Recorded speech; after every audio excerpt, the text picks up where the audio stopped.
দেখ কলে কামটা কি করতাছে দেহ মামু দেহ কেন কি হইছে? চোখ নাই দেখতাছ না? হ গাছ কাটতেছে। নিজের গাছ কাটবো না? ওইখানে একটা পাখির বাসা আছে, আমার কিন্তু রাগ উঠতাছে। থাইক মামু, সেই তো না। মামু চলো তো দেখি।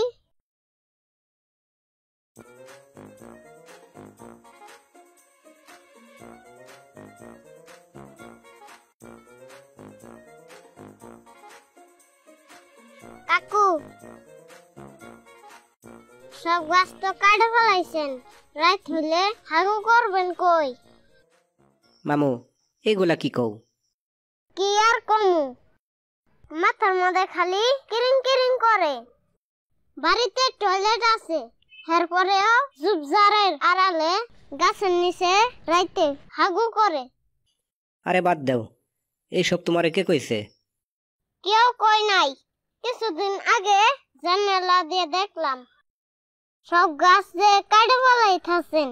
রাতের বেলা কেউ টর্চ লাইট ধরলে তো লুকানোর মতো জায়গা পাবেন না। কাকু ভুল হইছে, আর এরম করুম না।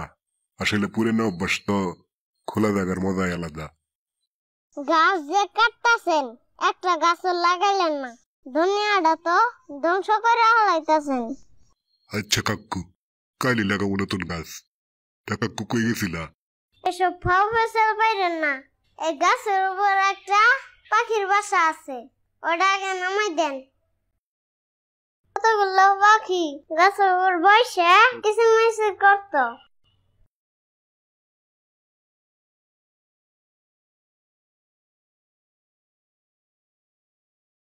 কাকু ডিম আছে 3টা। কাকু নামলেন কেন? ডিম গুলা দেখে মায়া লেগে গেছে, অভাবের জন্য সব গাছ কাটে ফেলাইলাম। এই গাছটা অন্তত থাইক, এটা কাটবো না। ধন্যবাদ কাকু, বাড়ি আইসেন আর টয়লেট জায়গা মতো করেন। মামু তোমার কি জিনে আসর করছে নাকি? কেন মামু? তোমার কথা শুই না তো আমি কোনো কুল কিনারা পাই না। ঠাস কইরা কারে কি কয়ে ভালাও। আমি কি ভুল কিছু কইছি? না ঠিক আছে, কথা মন্দ না। একটা সময় অনেক কিছুই ভাবতাম, এখন নিজেরে নিয়ে ভাইবাই কুল পাই না, অন্য কিছু ভাববো কোন সময়। দেখ কি করছে বিড়ালটা।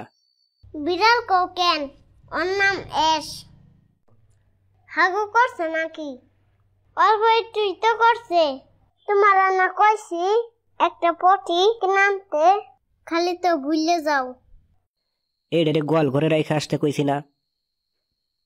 এখানে থাকলে সমস্যা কি? তোমার ঘরে তো আর হাগু করে নাই। অবশ্য তোমার ঘরে সে গোয়াল ঘরই ভালো। হ তোরে কইছে, তুই থাক বিড়াল নিয়া। শুন, ওই রুমে যাবি না, শরীরে এনার্জি হব। আরে গাধা, ওইটা এনার্জি না, অ্যালার্জি। ওই হইল, তুমি না বুঝলেও ও ঠিকই বুঝছে।